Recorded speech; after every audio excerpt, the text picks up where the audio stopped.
Well, I am stuck in the mud. There is a confirmed tornado heading straight towards me. Saturday, April 29th, 2017, Canton, Texas. Storm chaser Gabe Cox of the Tornado Trackers is in a perilous situation. In attempting to turn around, his rental car has slid into the mud of a roadside ditch. Unable to escape the mile-wide tornado bearing down on his location with no suitable shelter around, Gabe assumes the worst. This is the end. I love my family. There's debris coming in.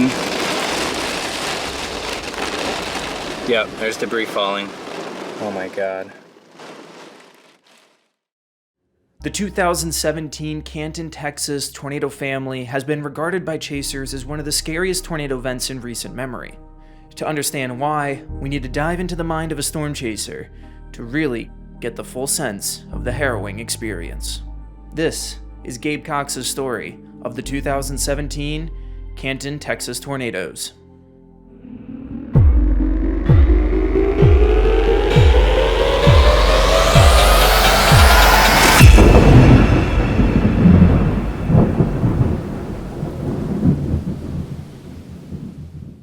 Gabe's story starts hours earlier with the evolution of the weather setup overhead. Severe weather was definitely in the cards for April 29th for eastern Texas, but for storm chasers, it didn't exactly look the way that they had hoped. Yeah, the setup for that day was interesting. It was an evolving one. So that morning, I was chasing with Jeff Mangum. We were in separate vehicles that day, but we woke up in Lawton, Oklahoma from a previous day's chase, and it really didn't look like a big deal that day. It looked like a squall line at best, but we were out and we decided, why not? We're out, let's go ahead and chase it. But we went in with super low expectations. The raw ingredients were all there for severe weather, but it wasn't without its problems for storm chasers like Gabe Cox. Shear profiles were more conducive for a linear storm mode, coupled with a strong elevated mix layer that would make it difficult for isolated and organized severe storms to materialize, especially in the latest model guidance. The mood would begin to change though for Gabe in the late morning while they were on their way to the target. As we were driving out to, I believe we started in the Sulphur Springs area, the first thing that happened was the sun came out fully, and that launched the Cape values sky high. I mean, I don't think I've chased a day where the Cape has been as high as it was on the Canton day. So that was the first indication to us that, oh, this is going to be a different day than we anticipated. This was good news for Gabe though, as the 2017 season was his first attempt at becoming a full-time professional storm chaser. I was coming off of a really amazing 2016. I wasn't able to chase that much. Really crazy experiences in Ray, Colorado and Wynnewood, Oklahoma. That kind of got my name out there and my footage started to sell. And this was a childhood dream of mine to chase. And so to be able to have a little bit of success the year before, I really had a death grip on the possibility of making this a career and living out my dream. And so I was in hustle mode in 2017, and the driving motivation was success. I needed to top what happened the previous year, and I needed to top whatever anyone else was gonna get in order to get my name on the map. And that was really the driving motivation for everything that happened that year, especially leading into the Canton day. The first storm of the day fires around 3 p.m. local time. Gabe and Jeff race down to Canton from their staging area to catch the storm. However, once arriving east of Canton, they are late to the scene. We pull into this storm and it's really clear that a tornado has just lifted, but we missed the tornado by seconds. And I started to document the damage with my phone because I had a brand new camera that I didn't want to mess up in the rain, so I used my phone. In that moment, we thought we had missed the storm of the day. We weren't expecting tornadoes that day, and one had already touched down, and we thought, we missed it. That was the storm of the day. And so with my driving motivation being success in capturing tornadoes, I thought I had already failed. I was already frustrated. Gabe and Jeff battle the elements and video the relatively minor damage when an alert comes through on Gabe's phone. Things that comes through on my phone is a warning that a second tornado, confirmed tornado to the south, was beginning to move to our location. And right after that happened, my phone died. It was completely fried.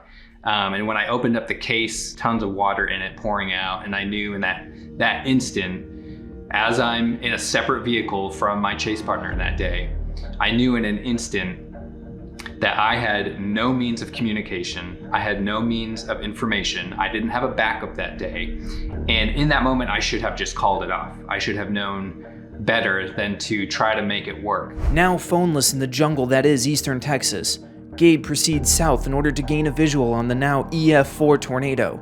The storm had just wiped away a well-anchored home and is now steaming north towards Canton at 35 miles per hour. Gabe waves down Jeff in the other vehicle in order to get his bearings on the situation. I was able to flag Jeff down and let him know, hey, my phone's dead, I have no way to get in touch with you. So I had the frame of mind to at least say, I shouldn't be chasing alone, let me hop in the car with you. So I hop in his car and we start driving off, but because I was so flustered and I didn't even stop to think about that, we just left my rental car in the damage path. And so instead of just saying, forget about it, I told him, turn around, let's see if we can get my car out of the path of the tornado before it gets there. Really dumb decision to make, but we turn around and go back into what we assume is going to be the damage path of this tornado. I get in my car, he takes off, because at that point he had gotten a glimpse of the tornado off in the distance just before the rain wrapped around it completely. He takes off, I get in my car, and as I'm trying to make a quick U-turn out of there, my passenger side tires hit the mud and my whole car just gets pulled into this deep ditch that is filled with water. No! Enough so that the water is actually pouring into the back seat of this rental car. And that was the moment that I knew everything had changed. I was without means of communication. I couldn't tell Jeff as he's racing down the road that I was stuck. And here I was splashing into a ditch knowing there's no way out of this one. Now stranded in a ditch, Gabe has no choice but to ride out the tornado. There are no houses around that I could see. There was a mobile home nearby, but I knew my chances in the mobile home were just as good as in the car. And assuming where the path was gonna go. So I could run a half mile one way or a half mile the other way and still be in the tornado path. So there really was no point for me to get out of the car at that point. That's when I huddled down in the car. I created a goodbye video to my wife and kids and just prayed hard. Well, I am stuck in the mud. There is a confirmed tornado heading straight towards me.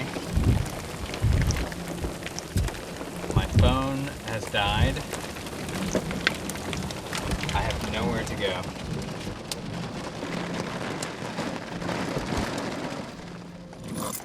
Oh, Jesus.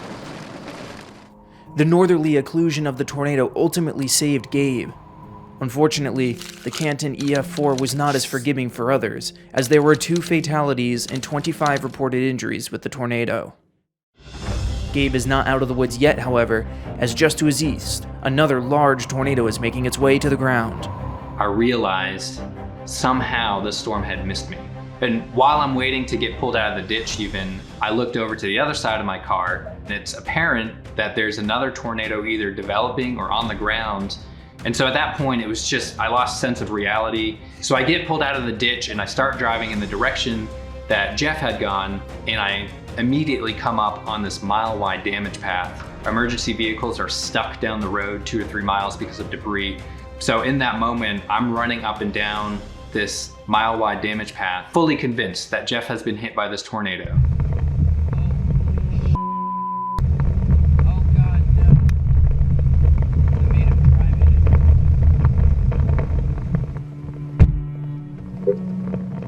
So the fear of me dying in the tornado quickly translated to, oh my gosh, Jeff just died in this tornado and I need to find his body. Everyone I came up to seemed to have minor injuries, helping a man in a wheelchair out of his house that had been damaged. But all the while looking for my chase partner, who I assume had driven straight into the tornado. Eventually finding out hours later, we were finally able to get in touch with each other. He was fine. He missed the first tornado. He nearly got hit by the second tornado, and he had his own crazy experience with that tornado coming up on that damage path. The next large Canton tornado would track nearly twice as long as the EF4. It missed the center of Canton by only a mile before impacting the small communities of Fruitvale and Willow Springs.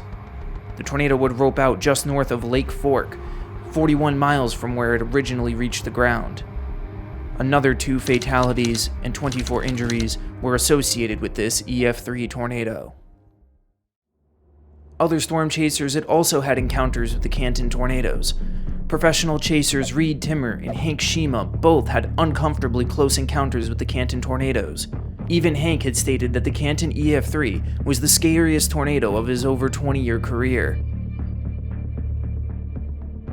Even though Gabe had made it out of Canton that day physically okay, the mental toll of having a near-death experience doing something that you love had a lasting impact.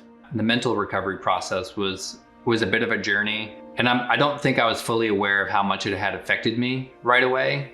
In the moment, I gave up storm chasing. I said, this is it. This is stupid. I'm not going to do this again. Because I hadn't processed all of the mistakes that I had made that were avoidable. And then, a few days later, I see that yellow highlight on the Storm Prediction Center website. And I'm like, I can't not chase. I got to go. But even driving out to that storm risk a few days later, there was a moment in the car where I just broke down crying. And it was just a release of emotions that had been just kept inside. But even months later, almost a year later, chasing a nor'easter in Massachusetts, after that event, I parked my car on the side of the road and was gonna lay down to sleep for a little bit.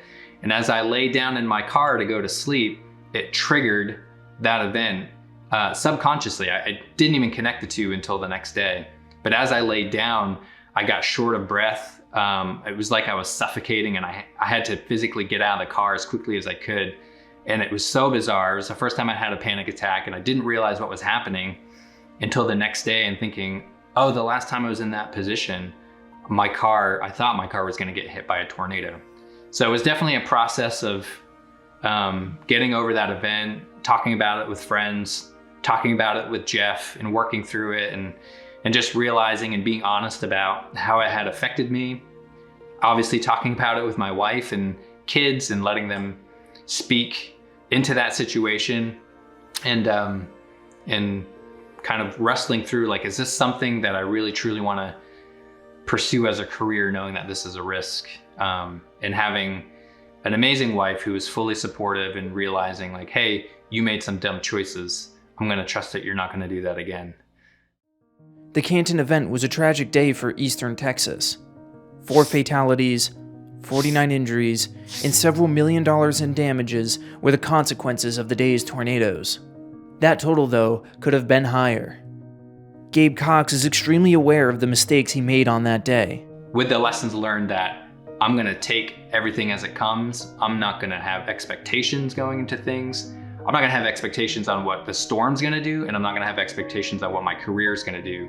I'm gonna go out, I'm gonna chase safely, and I'm just gonna accept what comes my way. Hopefully people learn from my mistakes. I'm fully aware of all of the dumb things I did that day, and happy that I learned from them and haven't made those mistakes again. So I was just recently rereading The Man Who Caught the Storm. For people who haven't read it, this is a biography on Tim Samaras. Anyone in the storm chasing community knows exactly who he is and how he passed away being hit by the El Reno tornado. But I thought this paragraph here it just summarized everything perfectly and summarized mistakes that I made going into storm chasing. It said, Tim also understands that the tornado isn't the thing, it's the consequence. The eddy in the stream. It exists on both invisible and visible spectra. Its behavior is governed by forces too complex and too grand to track in real time. The day a chaser forgets this may be his last. There's only one rule out there. Never get too close or too cocky. Never be too sure you've seen the worst the storm can deliver. The sky can always show you something you haven't seen. And that is, I mean, if there was ever a paragraph that summarized my mistakes that day, that's it. Going in motivated by making a career happen and assuming that I knew storm behavior so much that I could take risks. And those are, like the book says, those could be the last thoughts of a storm chaser if that's the direction he goes.